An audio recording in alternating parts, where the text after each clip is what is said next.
I was uninvited from my mom's birthday because I didn't measure up next to my sister's boyfriend. Little did I know, I was actually his superior at work.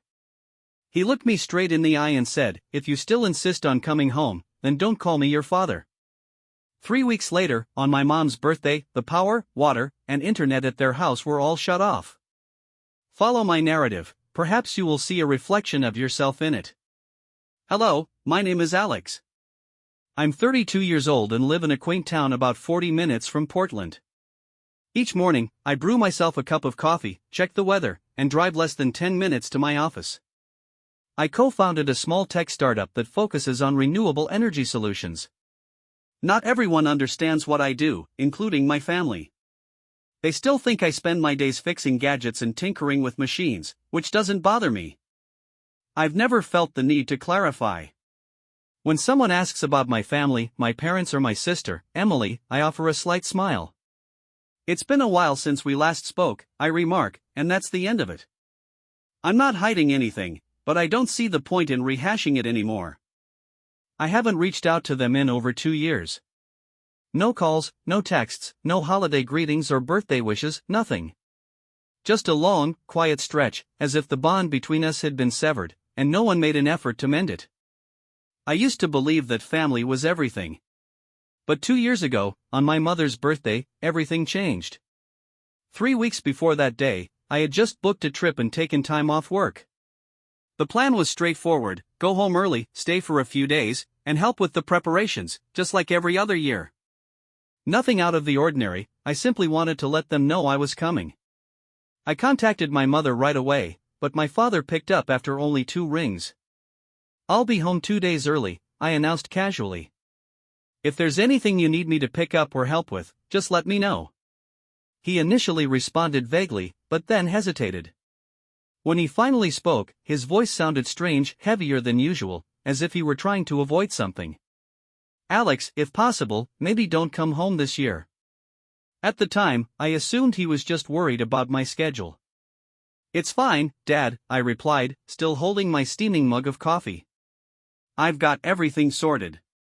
It's no trouble." The pause was longer this time. Then he spoke again, firmer but colder. "Emily's bringing her boyfriend home this year. He's a manager, someone important. Speaks well and carries himself properly. And your job, well, it isn't very comfortable to talk about, so it's best if you don't come." At that moment, I felt heat rising from the back of my neck to my face. My heartbeat quickened, and I instinctively gripped my coffee mug tighter. "What the hell did you just say?" I exclaimed, unable to keep my voice steady. "Are you seriously saying that to me right now?" He didn't dispute it, take it back, or soften his words. Instead, he responded plainly and sharply, "You coming home would just embarrass the whole family. If you insist on coming, don't call me your father." And then he hung up without a moment's pause.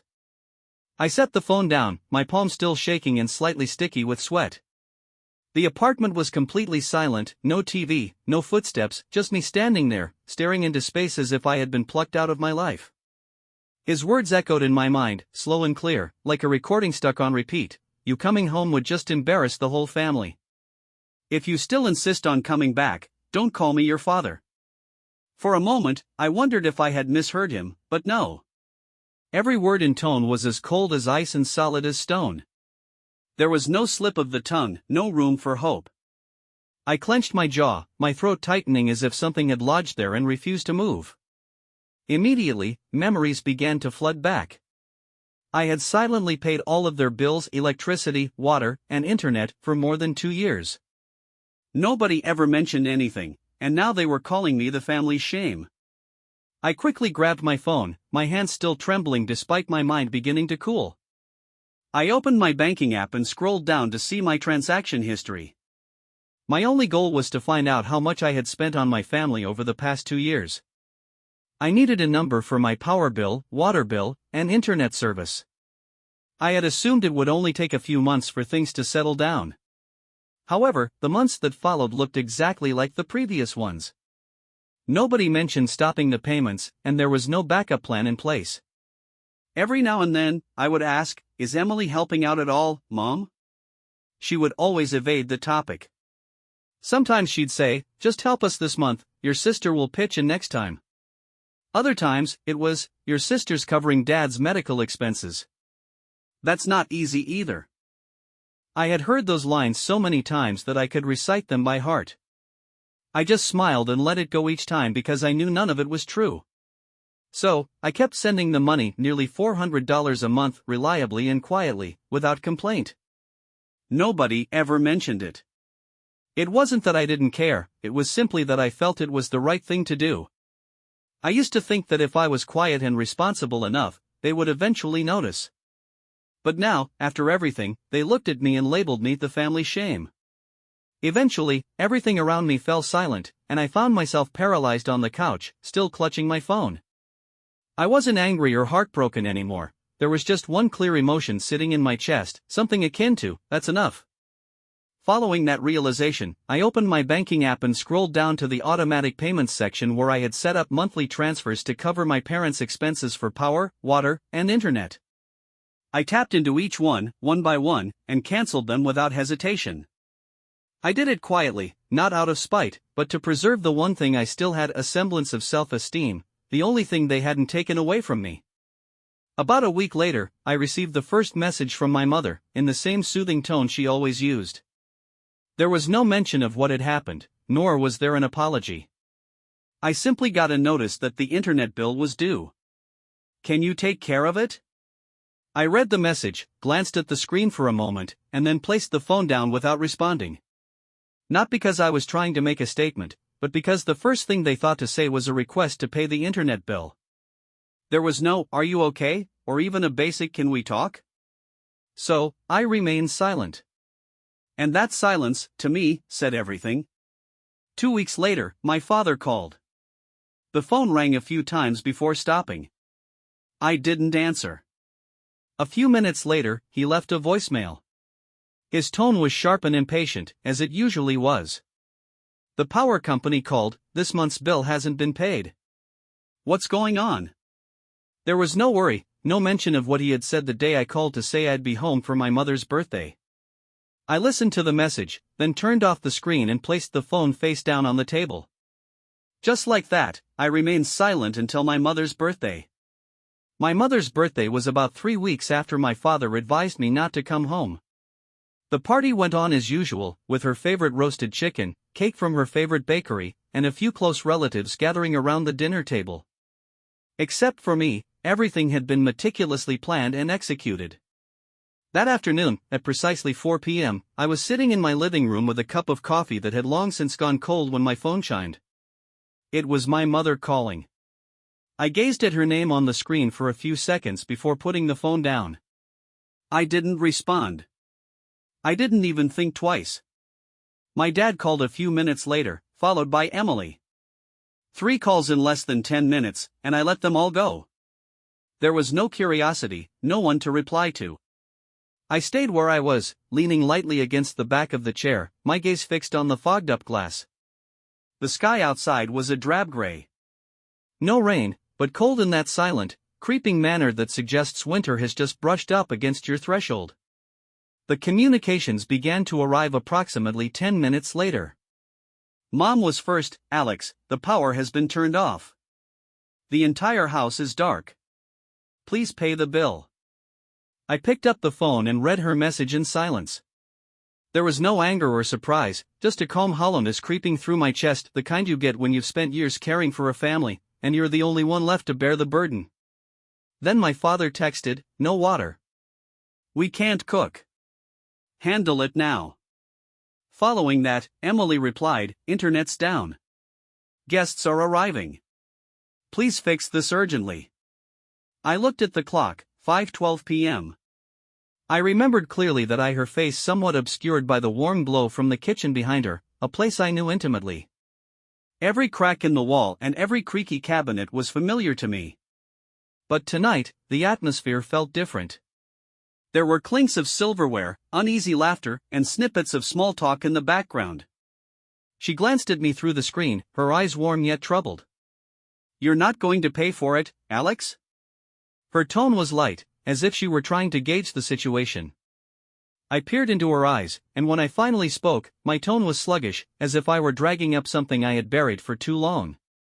You know, Auntie, it was Dad who told me not to come. I gulped hard. He said if I still insisted on showing up, I shouldn't call him my father anymore. She fell silent, her eyes shifting as if she were studying the room behind her. Just then, the call devolved into chaos. I could hear my mother's voice cutting through the noise. Tell him I'm ashamed of him. On this day of all days, how could he do this? My father's voice followed, sharp and loud.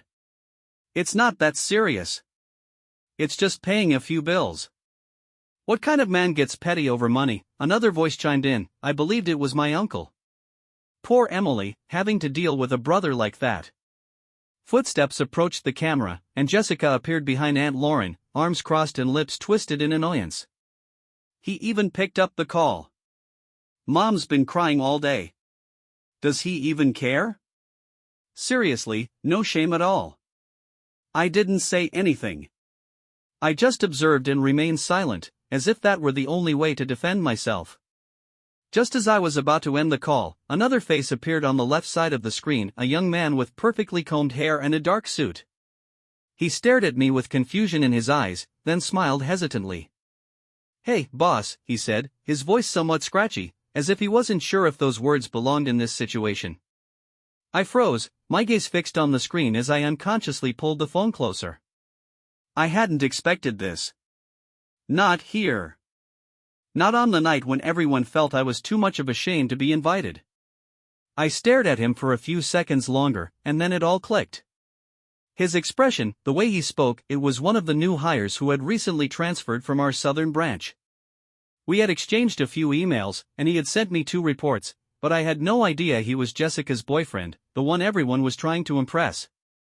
The room behind Aunt Lauren seemed to hold its breath. I noticed her glance over her shoulder, and the kitchen erupted into frantic commotion. Then someone said quietly, "Wait, what did he just call Ryan?" Another voice followed, confused. Boss? Does that mean Ryan is Jessica's boyfriend's boss? The whispers grew like a rising wave, overlapping and uneasy. And me? I just kept looking at the screen, no nod, no denial. I was simply waiting to see where this would go. At that moment, the young man stood up straighter, looked past the camera to the others in the room, and spoke plainly. In case you didn't know, I work at Pacific Terrytech. Mr. Alex is one of the company's co-founders. His remarks were crisp and obvious, loud enough to cut through the clatter of dishes and murmuring, and the room fell into an unusual quiet. It's not awkward, just stunned. I still didn't say anything. I pressed my lips together and gave a soft nod of confirmation.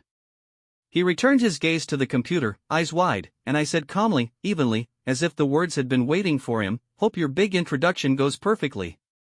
Then I disconnected. That night, I slept soundly. No tossing and turning, no jolting up in the dark with old questions replaying in my mind. For the first time in years, I felt light not from satisfaction, but because they finally recognized who I was. The next day, before the sunlight had fully filtered through the thin curtains, I reached for my phone and checked my emails as usual.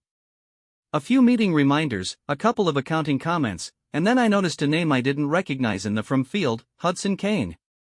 I opened the email, and the first line struck me immediately. "I'm sorry, I didn't know you were Jessica's brother.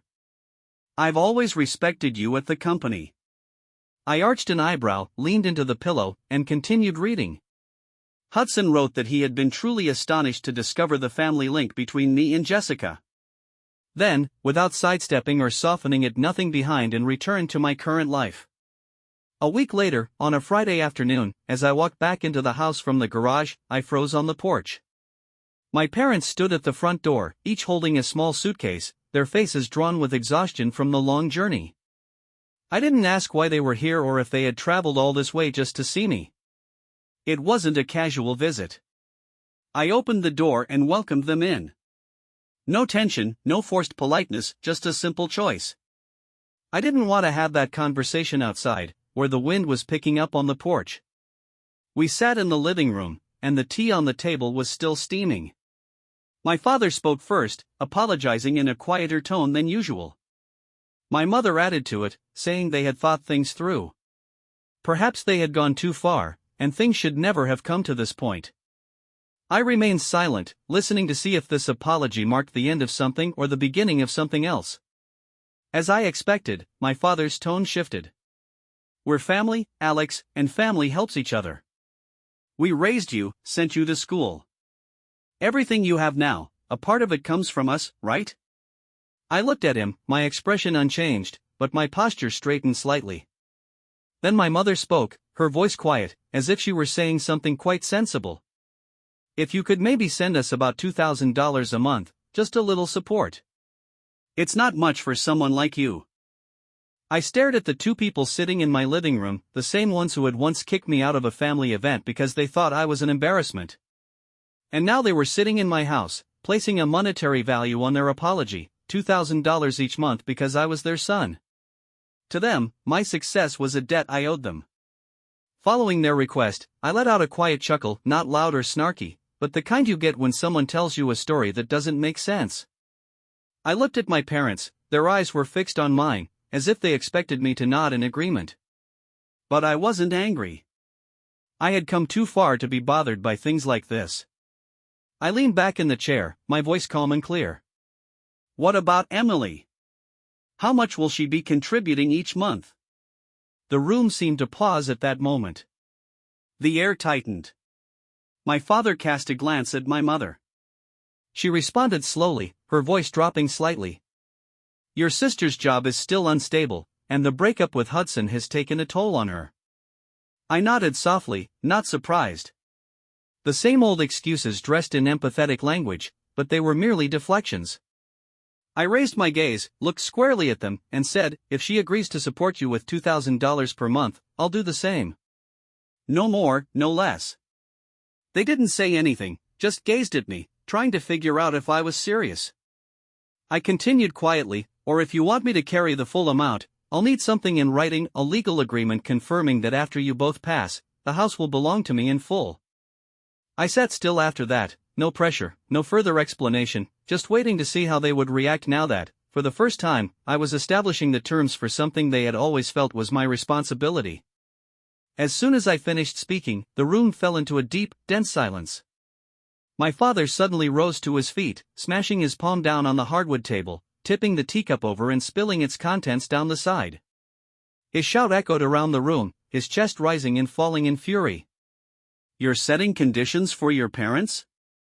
We raised you for over 20 years, and now you want to nickel and dime us like this? What kind of life are you living, huh? He was shouting so loudly that I wouldn't have been surprised if the neighbors heard everything. I didn't move or flinch, I just sat there, hands resting on the armrests of the chair, my gaze fixed on him, not cold, but no longer gentle. I waited for him to finish before standing up carefully. My voice came out low and calm, yet clear enough to pierce through the chaos he had just created. I think you both should leave my house. It was not a threat. It was not spoken in anger. It was merely a plea from someone who had reached the limits of what respect could provide. No one said anything else. Only the sound of their luggage dragging across the hardwood floor and the door clicking shut behind them was quieter than all they had just left inside me. It had been 2 years since I last saw them right here in my own home. I didn't ban their phone numbers, change my email address.